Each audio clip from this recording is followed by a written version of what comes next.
For those of us who are truly interested in understanding the biomechanics, the human movement, how to improve somebody's movement patterns, how to get stronger, how to get faster, you will understand and appreciate how valuable it is to look at other genres of sport.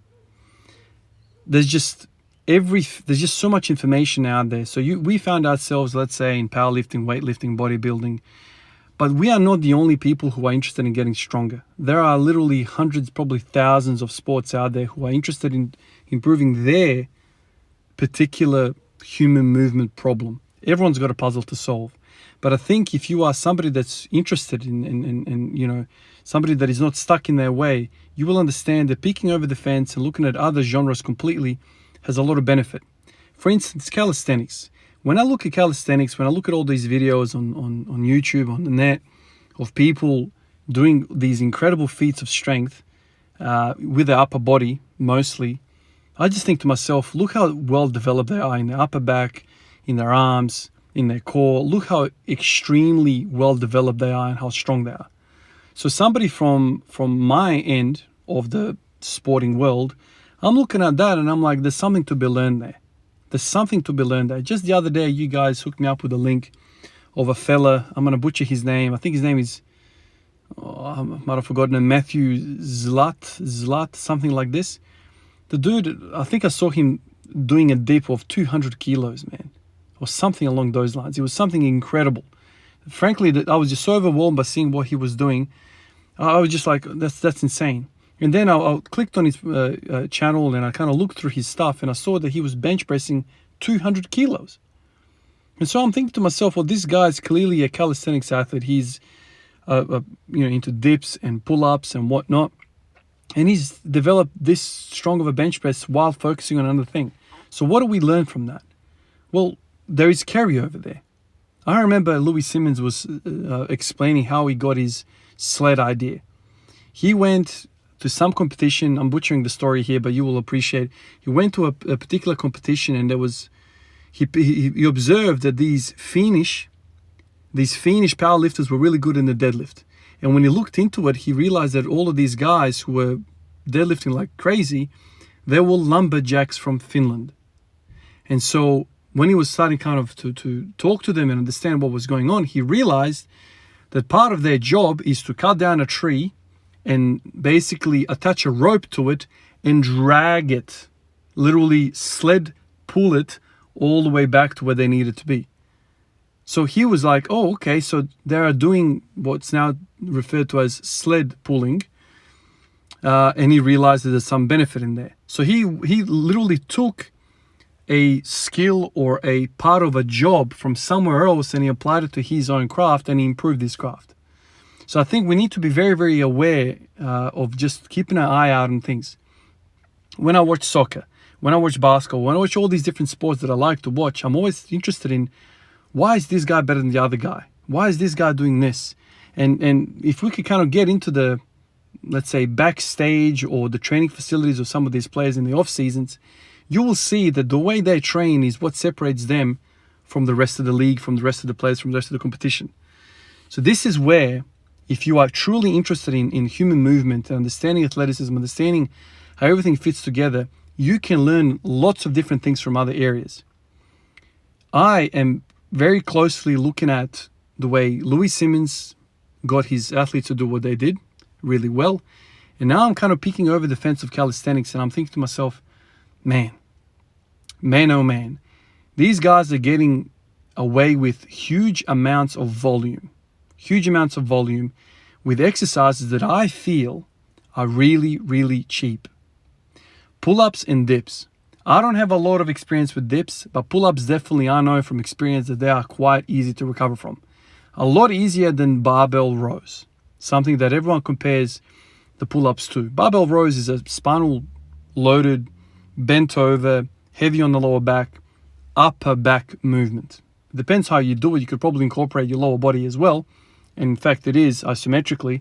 But I guess if you do like a heavy, lots of body English kind of a barbell row, you can get the lower back and the rest of you involved as well. But I'm thinking, and this is what I did today, could I get away with purely doing upper body calisthenics and doing lower body, let's say, barbell lifts. So squats and deadlifts and its variations for the barbell movements, and then for everything else, basically bench pressing is what I'm interested in.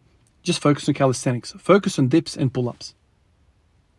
That's literally the thought that I had today, because when I saw that dude yesterday, Matthew Zlat, I'm sorry if I'm butchering his name. I'm not in that sport, so some of you guys that are calisthenics viewers and calisthenic athletes will be like, how can you not know him? He might be one of the best in the world, but I apologize, I don't watch a lot of this stuff. But when I saw him yesterday for the first time, I was like, Jesus Christ, this guy's an absolute animal. And it seems to me, now it's very, very hard to know this, but it seems to me a lot of these calisthenics athletes are natural. They seem natural athletes where, it's hard to know these things, but I kind of get inspiration when I can find people like that who I know with maybe some degree of confidence that this is doable for me, because I'm also natural, and if he did it naturally, why couldn't I do something like that, or maybe get to some sort of level near him? So today I decided to do, I did a whole bunch of sumos, then I went to some squats. I did pause squats because I was freaking fried in the lower back. I didn't want to do rep work, so I did that. And then I wanted to do the bench press, and I was like, nah, screw that, let me do some pull-ups and dips, and then I'll go do the bench press. Whenever I did some pull-ups, I did 5 sets of 8, neutral grip, pull-ups, chin-ups, whatever you want to call them. And then I went over to the dip station. Now, it's been years. Definitely in the last 3 years, definitely not, maybe 4, 5, maybe even 6 years since the last time I did a set of dips. So I'm completely foreign to it. I remember back in the day, I used to add some weight to it. I don't remember exactly how much, maybe 20, maybe 30 kilos, something along those lines. And I don't remember the form I used, don't remember, it was just that far back in history. I don't remember exactly how I did it. It's probably written in the log somewhere. Actually, no. It wouldn't be, because that was before my training log stuff. So it's even beyond 4 or 5 years. Jumped on, I did 3 sets of 10. And I was like, wow, this is a lot of range of motion. I felt my chest being challenged from a different angle altogether. Did 3 sets of 10. Then I did some 20s. I did 1 set of 20. I didn't like how I did it, because I was just pumping it. It wasn't kind of locking it out. So I did another set of 10. I was just messing around with it.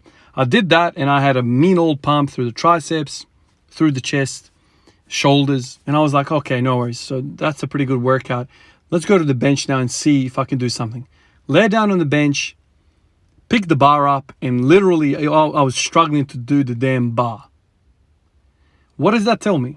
That tells me that whatever the muscles that were involved in the dips are very much involved in the bench press. I know that's a silly thing to say, but that's how I see where there's going to be carryover. I thought to myself, okay, I did this, did business. Let me just go work up to like a 120, 130 single, just purely technique, to make sure I don't go stale in terms of the technique. That was kind of my thinking at the time. No. I literally had nothing left. I would have struggled with 60 kilos on the bar. That's how much dips took out of me. So automatically my brain gets into a fuss, and I'm thinking to myself, man, maybe I could just do dips. Maybe I could do dips, man. Maybe I could just do dips and pull ups from my upper body, and that will address everything. And the other thing with dips that I realized is that there is a component of shoulder depression. Think about it. In the up portion of the dip, if you let go of your lats, you will sink down and your shoulders are going to end up next to your ears. So you have to shoulder depress. I'm thinking to myself, this is more specific to deadlifts than the pull-ups. With the pull-ups, I can, as you're pulling up, you can let your shoulders unpeel and go towards your ears, and you kind of finish at the top. With the dips, I found like myself pushing depressing my shoulders down the whole time. There was a force I was fighting in that shoulder depression. I thought, man, maybe this is what is giving these guys really good deadlifts. It's very, very hard to understand all of this stuff, but for a minute there, I got really excited, because I know for a fact, I don't know for a fact, I know for pull-ups for a fact, really, really cheap. I reckon dips are going to be a lot easier for us than bench press. Can I get away with just doing dips? When I look at this guy, Matthew fella, man, he's got a 200 kilo bench press, and he's not a big dude, man. That's another thing. He's not an animal. Like, if you're a 200 kilo guy and you lift 200 kilos, not impressive. I don't even know if he's 100 kilos. I think he's like I mean, some of you guys that, I need to look this up a little bit more, but some of you guys that know the game of calisthenics would know him for sure, and you'll know exactly how much he weighs. He didn't look like a big guy. 200 kilo bench press. That is impressive to me, man. That is really, really impressive to me. So as I'm sitting here right now talking to you guys, I'm thinking to myself, yeah, let's just do something that I'm not good at. And I'm not good at dips at all. So I did a set of 20 and I was fried. And this guy's doing 100 kilos added to his body weight. So I'm far, far, far away, which is understandable because I haven't done this stuff in a very long time. But I know some of you guys as well have messaged me and you say how much you do on the dips. So I know, I'm far, far away. And as Louis, this is the thing, man. I'm looking over all these fences. I'm looking over the Conjugate West Side fence. I'm looking over the Calisthenics. I'm looking over here, looking over there. I'm always kind of looking and picking things and kind of forming my own philosophy, what suits me and what I like to do. Louis said, if you're crap at sumos. So one of you guys told me about Steffi Cohen going over to Louis Simmons and Westside and doing a training session over there. And it was kind of like a vlog type of video. And it was, Louis talking to the guys. And he basically said to them, what I would do for you guys if you train in Westside is I will get you to do a whole bunch of these exercises, all these various different exercises that we do down here. And the moment I find something that you're really weak at, I would bash the shit out of you in that exercise. So this guy is literally searching and destroying weaknesses. That's the whole freaking thing about Conjugate, it seems. So I'm like, okay, I did dips. I'm pretty shit at it. So let's smash it. And I know for a fact it's going to improve my bench press. It just feels that way. I feel like I'm in my shoulders, in my triceps, in my chest, a lot better way. Sumos. I'm really crap at sumos. All of you guys have said, you look really rusty in the damn sumos, man. You're all bent over and you look uncomfortable. Yeah, man. Trust me, I feel it. Much more comfortable in the conventional. But screw it. Well, there you go. If Louis was here, he would say, oh, you're shit at sumo. No worries, sumos only. Bang, bang, bang, bang, bang, bang, bang. After 6 weeks of sumos, man, your probably conventional has gone up as well. This is the interesting thing about this stuff. Now, in my mind, I'm like, specificity is near and dear to my heart. I think we should always play our sport. I think you should always be proficient with your movement. You need to be a specialist of your movement. My movement is the squat. My movement is the deadlift as well. I love the deadlift as well, closely related. So I'm thinking to myself, okay, come in on a day, do your, specific thing. Today I worked up to singles, use singles, pause at the bottom squats. That's what I did. That was my specific thing. And then after, chase your weaknesses with variations. Best of both worlds. Get after it. The cool thing about calisthenics, man, is the recovery aspect. Man, I feel like I could do this stuff every day. I'm probably being all ignorant and stuff. I'll probably wake up tomorrow with freaking sore chest and triceps or whatnot. I just feel like calisthenics does something that other genres of sport, they don't do it. I mean, who would have thought sled pulls were going to increase somebody's deadlift? Pulling something 15 meters. How many reps is that, man? How much time under tension is that? This idea that, these high rep types of things can't get you stronger. Here's a guy walking with an attached weight and he's adding strength. There's something to it, man. There's something to it. All these guys, I was looking at rowers the other day, popped up on my feed, rowing. I'm looking at them and I'm like, look at their backs, man. They're all developed backs. Wonder why. It's just one of those things, man. Like, yeah, I love it, man. You guys know this, man. I love thinking about the game. I love, thinking about all of this, and I love seeing different sports and what they do, man. Even just looking at people's physiques. How do sprinters sprint? How do sprinters train? What do they do? Why do they look all so jacked? This is where you kind of start peeking over the fence. And I reckon that's what Louis did as well. I mean, by the sounds of it, Louis was a extrovert, at least when he was not training. Apparently, when he was in the gym with everyone else, he was a pretty angry fella like the rest of them. But he looked like somebody, he was, talking to everyone, sharing information. People will share back information. After 30, 40, 50, 60 years, the man knows a few things, man. He's traveled, he's been to competitions. and you pick things up like that. I'm sitting here, you know, my brain's looking at that dude that's dipping 200 kilos. I'm like, man. And then the very next clip, I see him doing bench press of 300 kilos. I'm like, whoa, man. There's something to that. Even though it's not highly specific movement, it's a completely different range of motion, and it's a body weight, and you know, there's lots of stabilization going on. I'm looking at that, I'm like, if that carries over, that's unbelievable, man. And then my recent thoughts about calisthenics carrying over to the deadlift, I'm like, something is there, man. You guys show me another fella, a rock climber, who had a pretty decent deadlift, 2 times bodyweight deadlift at day 1, man. Man, how long did it take me to get to double bodyweight deadlift? Very long time. Very long time. And what do we know about the deadlift? It's very expensive. Very expensive. So this is where my brain is kind of at the moment. I know for a fact that I love doing pull-ups, and I've always loved dips in the past as well. You know, you feel like a kid, man. Like, I remember going with the kids a few years ago. Oh, there you go. A few years ago, maybe, yeah, I reckon it was a few years ago. Went to the park, and that's when I did dips and pull-ups. There you go. So it wasn't all that far away. It was just on that day, I messed around with them. I did a few sets of 5 or 10 or whatever I did, a dip. So that was the last time I did it. But, you know, you can go to the park with your kids and get an upper body workout in. No equipment. How sick is that? You go on a holiday, you can always do some dips and pull-ups. You can freaking get 2 chairs to do a workout. Like, how cool is that, man? You don't need anything.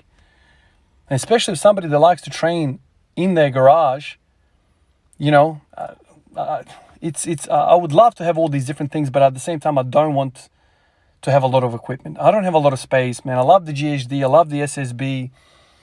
I love the camber bar, the buffalo bar. I like all these freaking bars, chains, bands. I love all of that, but it's something in me repels it because I don't want to have that much crap, man. Because I believe the more crap you have, the unhappier you are. It's just too much shit on your mind, man.